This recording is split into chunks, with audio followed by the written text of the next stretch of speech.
Hey guys, I got around to finally reading number 1 of Hawk and Dove from volume 3. Now there was I think a 4-issue limited series, maybe 6-issue, that was volume 2. And of course volume 1 is way long ago, before I was born, I think in the 60s. There's always a gnat flying around me this time of the day. All right, I think it's trying to tell me, go take a shower. Dang it, these things annoy me. I think they're also saying, stop opening the door for the cats. All right, well, you're not here to hear me talk about this dang gnat. Ugh. So if I keep swatting at it, I'm not crazy.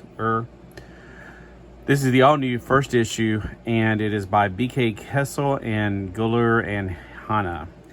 Hawk and Dove is obviously not dating at this point, which I was kind of surprised about. So the very first thing we see on the screen is Mario. Cool. This girl right here, she's got a Japanese name, it seems like. I don't know who she is, but she evidently knows all about Hawk and Dove's secret identities. She's trying to hint at getting Hawk, or Hank, I should say, to date her on some kind of wedding thing. They're going to a wedding, and she wants a thing. Typical college back and forth. But then Hawk wants to talk about, the invasion that obviously just happened. So I didn't read about the invasion. Evidently that was a big crossover event for that year. By the way, this is the June 1989 edition. So I guess the early 89 crossover event. There's some pretty funny parts in this, which is always what I love about this time period with the anything Justice League related. For example, we have Guy Gardner here. He's obviously hitting on Dove because he hits on anything with anything female. Let me put it that way. So they're wrong here. Dove's a little wimpy guy, and he's dead. Since you're breathing, the question is, did you just visit Sweden or what? I don't understand what the Sweden thing is. Is Sweden somewhere? Oh, I just caught that joke. I had read it earlier, and I didn't catch the Sweden part. I thought, do women in Sweden go around naked, and that's what he's dreaming about? No. I get it now. All right, so if you weren't around 1989, why? Number 2, back then, you couldn't get the stuff nowadays. I don't want to say too much because I don't want to get messed up by YouTube's algorithms. But let me just put it this way. Hawk was, or Dove was originally a guy. And if this is the same person, to become a girl, you had to go to Sweden, or I thought it was Switzerland, to get the operation done to, you know what I'm saying? So I don't want to go too far with that because it's such a controversial issue nowadays, and it's so much more crazy than it ever has been. You have an astonishing vocabulary for your IQ. You must be Guy Gardner. I've heard you suffered some brain damage, so she's smacked down on him. And of course, here comes Buster to pick up the table scraps that he didn't get. And of course, Buster's trying to hit on her too. It's funny how I did not catch that joke the first time, but now I got it. It's been a while. See, but if you lived back in 1989, you're reading this in 1989, you would have gotten that joke. Nowadays, we hear about it every freaking day on the news, so it's like Sweden has nothing to do with it anymore. Yes, sadly, I'm not going to go any farther than that because I don't want to get any trouble. All right. The whole thing with, I'm not sure how he gets sick. Now, does Dove make people sick? I don't know her powers yet. It seems like she's the strategist, and it seems like he kicks butt and she takes names. I'm not quite sure. There's the Spectre. He does mention something about the Spectre, and then, thanks for your concern, I don't need any help, and he gets boosted because he's trying to hit on her too. And then I don't know if that's something to do with the fact that Hulk is right there. There's that bug again. And Hulk's not very happy. Even though Hulk and Dove are not an item, I'm pretty sure that Hulk's got the crush on her. And eventually, I guess they do become an item. Get all fired up for the adventure of a lifetime. Hid lid. All right. Sorry, I get distracted by the commercials because they're just really fun. And then he remembers that, or she's remembering things differently than the way Hawk did because nobody cared about Hawk. They cared about Dove, but it was the people like Booster and, Green Lantern, not Hal Jordan, Guy Gardner. So whenever he's freaking out, like oh my gosh, no, I don't want to lose you.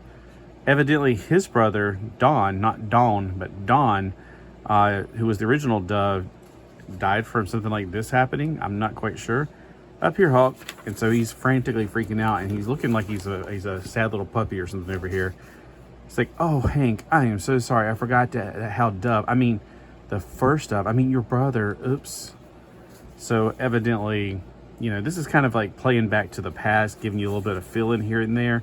They don't give me too much fill-in about her, but they do tell you what happened right before this. I guess maybe that was the last volume 2, how everybody's powers were gone, but theirs wasn't.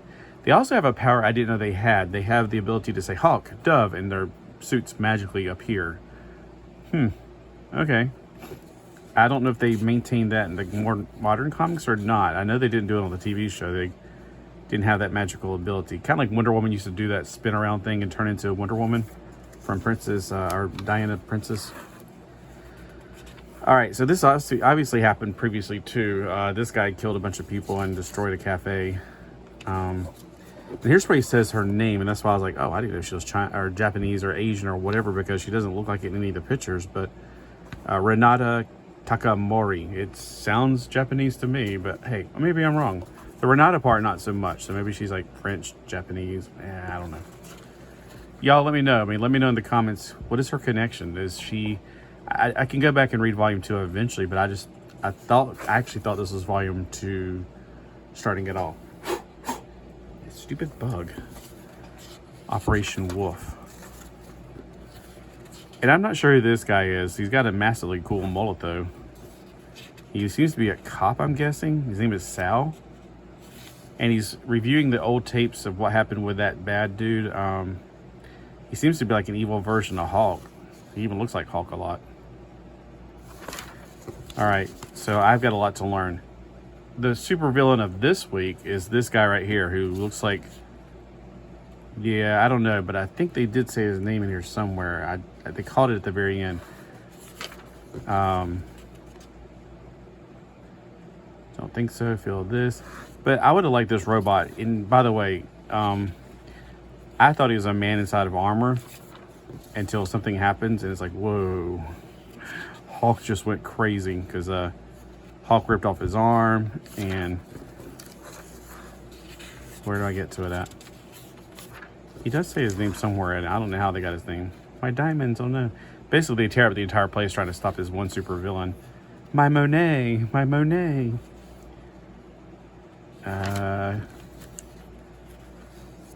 Yeah, let's see, right here.